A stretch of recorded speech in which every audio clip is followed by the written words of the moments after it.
napapanahong issue sa larangan ng politika, showbiz, tatalakayin, himayin, re-reaksyonan ng Che Guevara TV. Che Guevara TV nga po pala, isang reactor ng mga viral issue na nagaganap dito sa Pilipinas. So, sa mga kabiyaya, ito, yung kapatid naman ni Nino.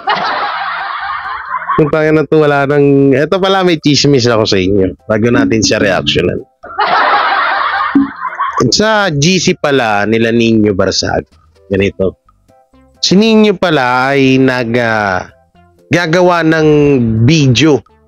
Tapos pinapasa niya muna sa mga kasama niya para maging content. Eh, siyempre, andyan naman ng isa sa mga kamukha din ni Nino na si Mac Humpak, no, na isa sa mga tiga-upload, no, sa mga, wala na nga halos mapanood doon sa video niya, kundi mukha na lang ni Nino Barsaga. Tangin na, akala ko matinong vlogger to si Mac Humpak. Bagay, kung sa matinong vlogger ka, ikaw ba naman, didepensahan mo si FLM? Si Francis Leo Marcos. Oo, di lutang ka talaga. So ngayon nanonood ako ng live niya. Pinapanood ko rin live niya kahit papaano. Ano, mukhang antok ka na rito ah. Ay, hindi siya nalalakihan. Okay. So dito, ang pinag-uusapan niya ay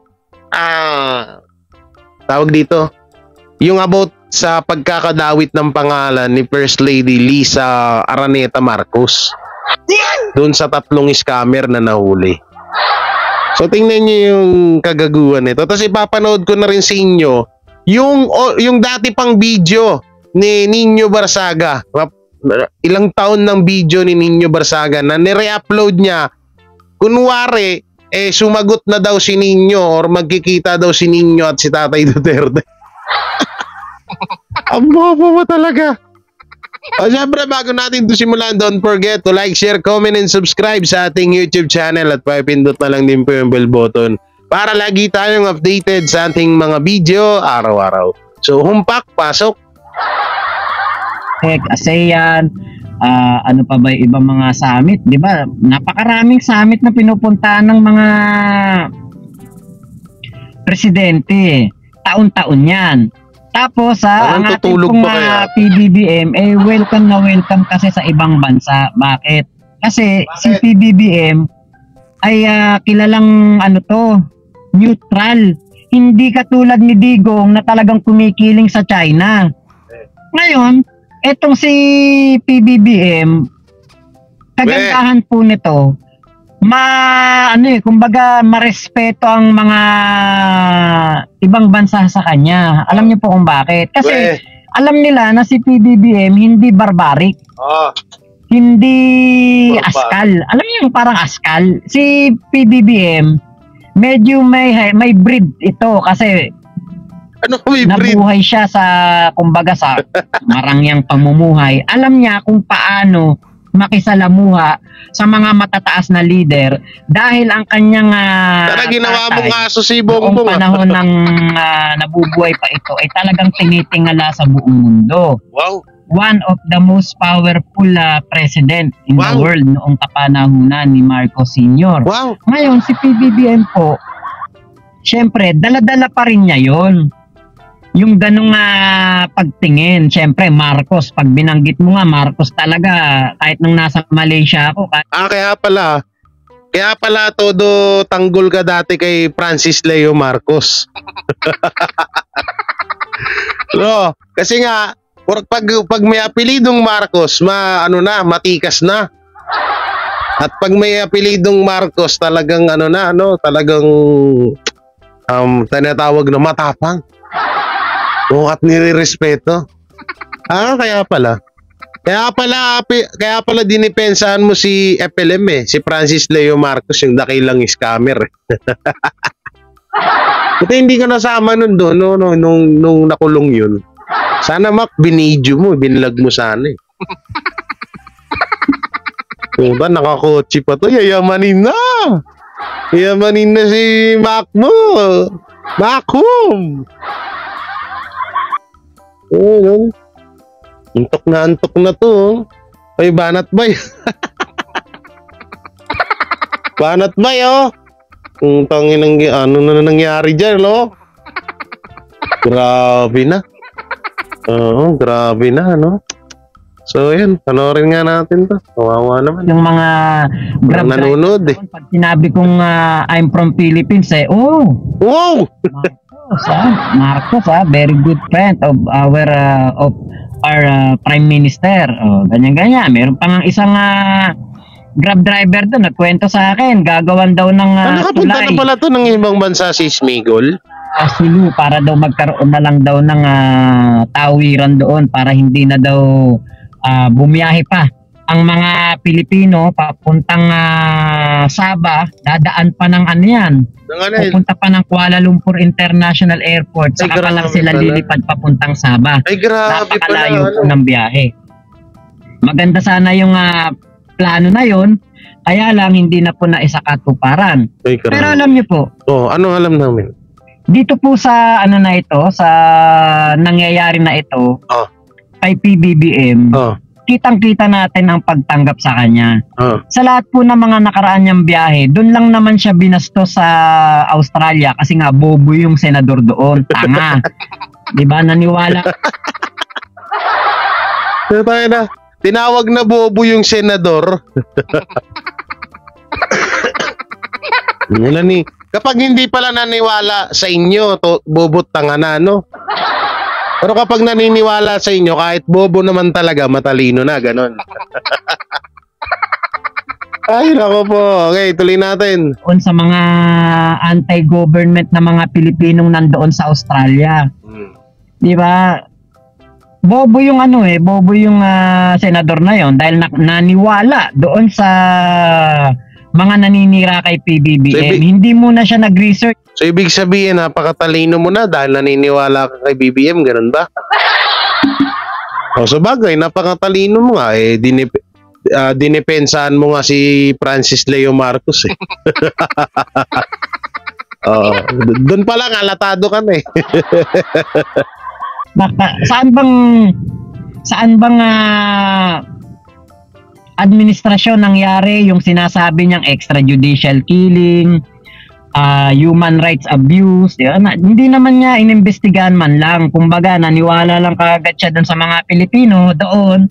At nung dumating si PBBM, binanatan niya kaagad. Di ba? Napakalaking kabobohan ang ginawa nung pong nung pong senador na yon. Ngayon si PBBM po, alam niyo, pang ilang topic na ni Makmak to. Naalala ko nga pala, 'di ba yung ni-reactionan ko siya na yung video niya, ni-reactionan ko. Ito rin yung topic niya dun sa live niya. Tapos ngayon tawag dito.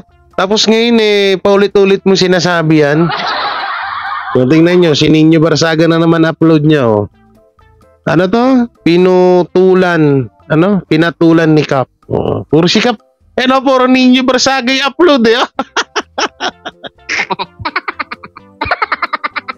Tutangin na kasi kapag mukha niya nga naman, walang views, eh. Tingnan nyo, kapag mukha niya yung naka-display, yung katulad niya may green, kapag mukha niya yung naka-display, 2K lang. Pero kapag may Nino Barsaga, tapos may BP Sara, Tatay Digong, pati yung, eto yung pinakamasama dito, pati yung patay na si Bro Eli, dinadamay niya pa dito. Grabe. So ito yung video na sinasabi kong matagal na tong video na to. Matagal na to, eh. Hindi ko alam kung anong pumasok sa utak ni Makmak at in-upload niya. Akala siguro magpapaniwala ako dito. Sobrang tagal na nito. Tingnan nyo Ito, naubo na ako sa'yo ninyo. Ano? Makmak. Ito mo, napagkakamalang kitang sininyo na. May ka-video call ako. Kilala nyo itong ka-video call ko. Next week, ka-video call ko si dating Pangulong Duterte. Oo. Magkaka-video callan kami next week. Yeah, ilang days na lang yan. Abangan nyo kung ano yung mapag-uusapan namin through video call. I-record ko yun. Tapos i-upload ko. Serious ito guys. Next week, meron, yung ibang vlogger, pili ito. Wala si Banat Bay doon sa listahan. May video meeting with former President Rodrigo Roa Duterte. Ang ilang vlogger. At kasama ako doon. Siyempre, kung ano man masaya na mapag-usapan doon, hindi ko pwedeng ilabas sa social media. Alam ko naman matatalino kayo.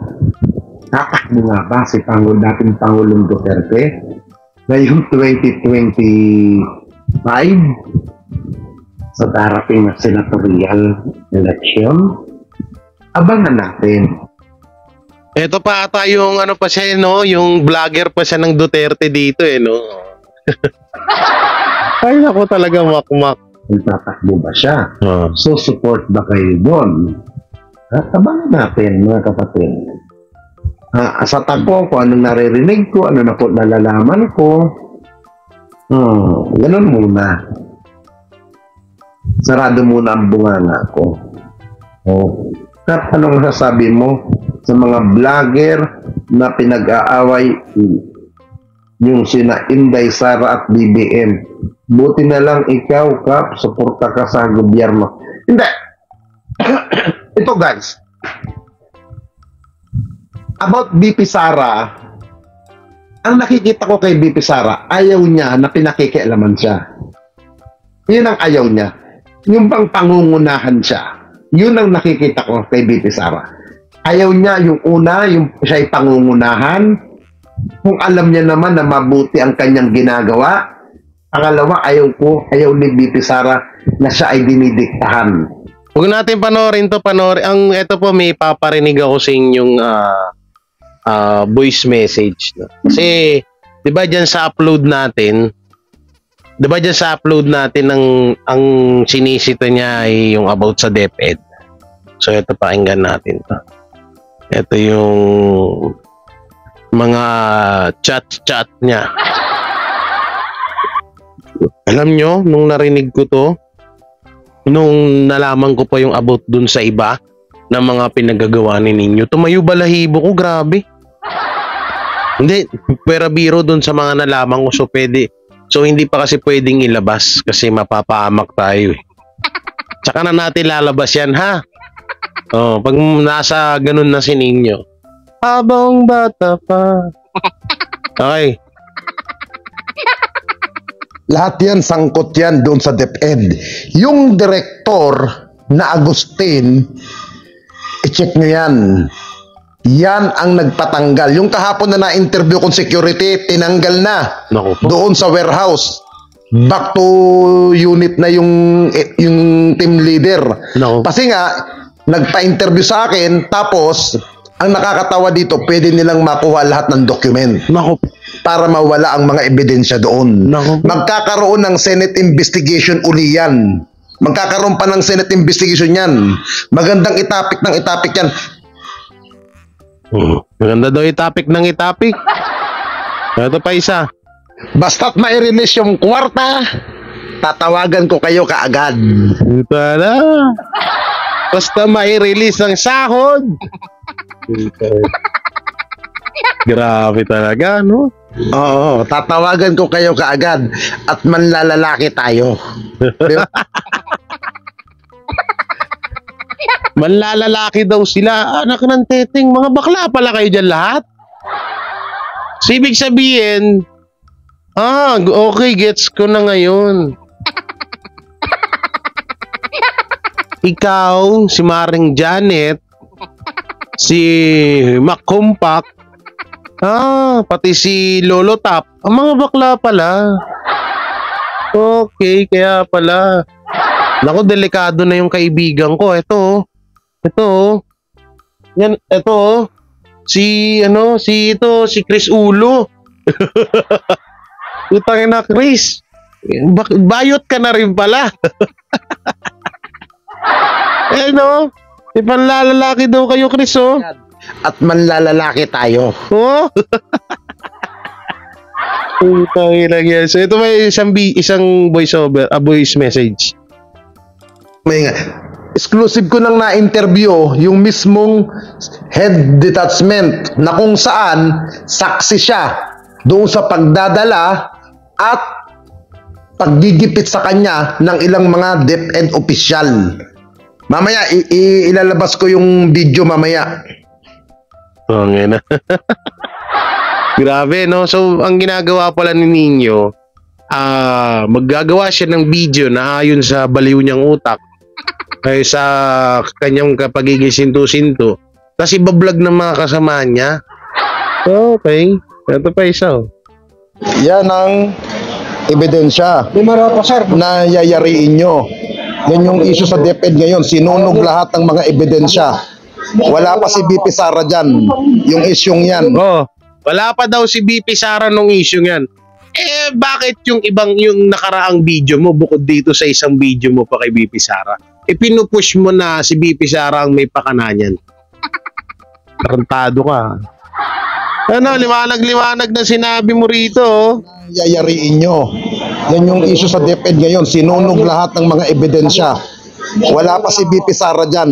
Yung isyong yan. Para walang ebidensya. Wala pa daw. BP Sara yan. Alam nyo na ang gagawin dyan. Ayun. Ang lupit mo talaga, Banat. Banat Bay tuloy. Ang lupit mo talaga. Nakita ko kasi si Banat Bay. So, ito pa isa. Kita nyo nga. Ito, yung Banat ni Nino Barsaga kay Banat Bay. Pakinggan natin. Para may masaya-saya tayo. Tangan na, no? Yung vlog ni Mac Pablo, si Nino na lahat. Yung pamilya Marcos, sangkatutak ang mga akusasyon sa kanila. Kung ano-ano mga pasaring sa kanila na magnanakaw, mandarambong, ganito, ganyan. Nalabasan ba sila ng warrant? Di ba hindi? Bagkos, lahat ng mga akusasyon sa mga Marcos, face-to-face nilang hinarap, isa-isa nilang hinarap. Wow. Di ba? Taas doon nilang inano ang mga kaso. Yun ang totoo na hindi guilty. Umarap eh. Mayroon silang mukhang hinarap. Hindi nila inasa sa mga abogado lang ang pagano ng kaso. Personal silang magsasalita. Personal silang umapiran sa mga kaso. Pero itong si Kibuloy, tingnan mo yung naka-Lakers ka pa. Kobe Bryant. Ito yung si Kobe Bryant nung inaagnas na. Ginawa niya ba? No, sige, Buloy. Kaya nga nilabasan ng warrant eh, di ba?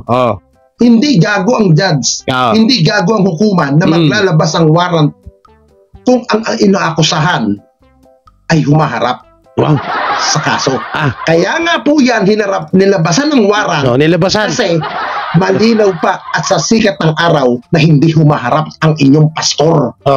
Na sinasabi niyong hinaharas. Hindi pwede na nag-hearing na hindi ka humaharap. Kailangan ang presensya mo dyan para madinig ang panig mo. Hindi pwedeng abogado lang ang magsasalita dyan. Kailangan ang presensya mo. Yan ang hindi ginagawa ni Pastor Kibuloy. Ang tawag po dyan, hindi pangaharas. Binibigyan siya ng due process. Wow. Sobra-sobra nang ibinigay sa kanya. Kaya kung ako sa Kongreso, wag nyo nang bigyan ng pagkakataon. Wala ako ibang masabi kay Nino Barsaga sa mga video niya eh. Alam niyo kung bakit? Wala naman. Kakwenta-kwenta mga pinagsasabi nito. Boring nga lang talaga ako. Kaya ako nire-reactionan to. Bigyan. Ito na lang. Ito guys.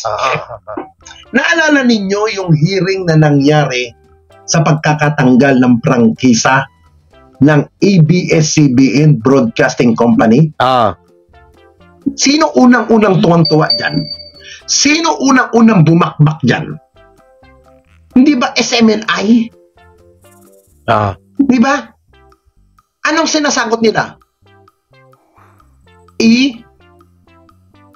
Tanggalin na ang ABS-CBN. Bakit tatanggal ang ABS-CBN? Natanggalan ng prangkisa? Dahil nahanapan ng butas. Dahil may mga nakitang irregularidad na hindi na... Dito pala kinuha ni, Dito pala kinuha ni Chris Ulo yung topic niya about sa ABS-CBN at kay Duterte. Hayop ka, Utol. Utol, Chris. Dito mo kinuha yung idea mo. Putay na. Chris Ulo. Tol, alam ko maigpit din pangangailangan mo. Siyempre, magkaibigan tayo sa showbiz. Dito lang tayo magkalihis ng landas, no? At alam ko naman din kung saan napupunta yung kita mo dyan sa YouTube. Pero sana naman, tol, mag-research ka na. kay Video Barsaga ka kumukuha ng idea mo. Tayo na. Hindi, kaya hindi ko rin masyadong binabanatan si Chris Ulo. Kasi syempre, tinitingnan ko yung, may kasi yan, na hindi ko na lang sasabihin, may pinagagastosan niya na kailangan niya rin talaga ng pera. No, para, ako na nakakaalam nun. So, naiintindihan ko yun kaya. Pero, hindi ko maintindihan. Bakit kay Ninyo Barsaga ka kumukuha lang informasyon? Kasi si Ninyo Barsaga, ang unang-ulang nag-upload dito, tapos nagsipag-upload lang kayo lahat dyan. Ay, nakukuha lang idea kay Ninyo Barsaga. Chris, sayang talino mo, tol.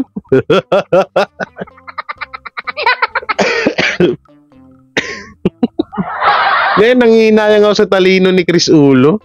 No?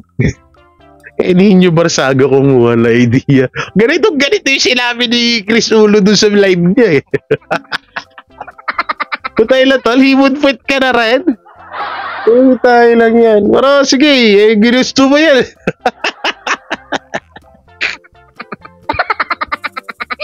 Ito sa mga vlogger na umaaway sa mga Duterte ngayon, tingnan niya. Sa darating na election. Oo nga, sa darating na election, tingnan nyo. Ewan ko na lang, basta ayoko muna magsalita ng tapos. Ay. Ayon sa batas. No? Ganito. Tudot depensa tayo doon. Tudot tayo pure sa ginawa ng kongreso na yun. Puta na, ganito yung live ni Chris Ulo. Ang ng puwet ko sa'yo, Chris. Palagi ka, Utol, kay Ninyo Barsaga ka lang pala kumukuha ng impormasyon. Ang inang grabe. Pero in fairness, ang laki na ng bis ngayon ni Chris Ulo, Congrats, Pero, Utol, huwag kang magpapadala sa mga recruitment doon, Kapag operan ka ng 30,000 per month, banatan mo lang si Duterte, Alam ko naman na hindi ka ganyan, pero tol, sana huwag ka masilaw, At saka may isa pa ako request sa'yo, huwag ka rin kukuha ng idea sa Rappler, katulad ni Maring Janet. At huwag ka rin masyadong magpapaniwala kay Ninyo kasi baka maging kamukha mo siya. Natatandaan nyo, di ba? Sinagot ni Sir Spencer si Chris Ulo. So ako, sabi ko, tsaka na muna. Dito muna ako kay Ninyo. Ngayon, napanood ko to. May, pinapanood ko hindi ko napanood yung live ni Chris Ulo sa mismong channel. Napanood ko na lang doon sa live ni Sir Spencer. So doon ko pinapakinggan. Sabi ko, tapos eto ngayon na napakinggan ko to. Sabi ko ganito yung sinabi ni Chris Ulo about ABS-CBN Dahil ito na lang. Sana mahirap kasi magsalita about SMNI tas ABS-CBN mahirap magsalita Sa totoo lang, no? Sa totoo lang talaga, ang hirap eh. Ang hirap magsalita. Kung pwede lang magsalita, gagawin ko na kahit, pero kahit papaano kasi, syempre kahit papaano may mabuting loob, may mabuting pagkakataon at bagay naman na ginawa sila sa akin. Kaya hindi ako gagaya kay Nino Barsaga na pagkatapos siyang pakinabangan ng mga Duterte, inilalaglag niya. No, hindi ako mag-aano nun. Pero Chris, sana, tayo lang, ganda pa ng tawa mo dito. Tayo na, sili kay Nino Barsaga ka lang pala kumuha na impormasyon. Ayop ka. Ay, nako. Alam mo dito, tol, sa Duterte, dito sa amin, sa mga vlogger dito, simple lang, masaya, happy-happy. Walang masyadong stress. Oo, sabi mo nga, mas mataas ang views dyan sa pagbablog mo sa BBM. So, dati ka pa naman politics. Pero sana naman, huwag ka naman dito kumuha, tol. Kaya alam mo yung ginagawa. Hindi nyo Barsaga ka kumukuha lang informasyon. Tol, wag na ganun. Wag ganun, tol. Bakit yun, ha?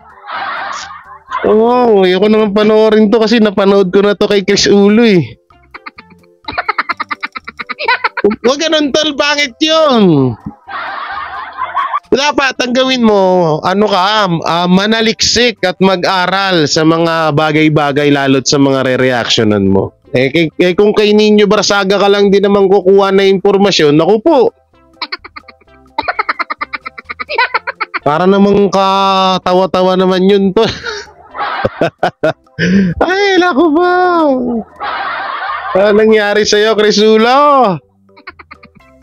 Meron pa isa, ito ba, si Model of Maynila. Tatawa ako dito kay Model eh. Todo alam niyo, nagtataka ako sa inyo. Nung nasa showbiz tayo lahat, ang gagaling niyo mag-research. Ba't nagkaganyan na kayo ngayon? Hindi naman kayo ganyan dati Ang gagaling niyo nga eh. Sabi nga ni Nanay Christopher Min, tumatayo yung balahibo niya sa'yo, Chris Ulo eh. Ano nangyari? Ay.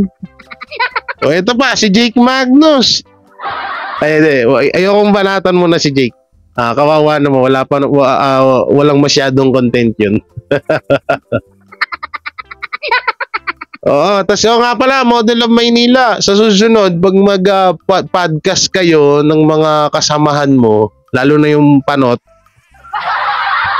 sabihin mo mag-research din, ha?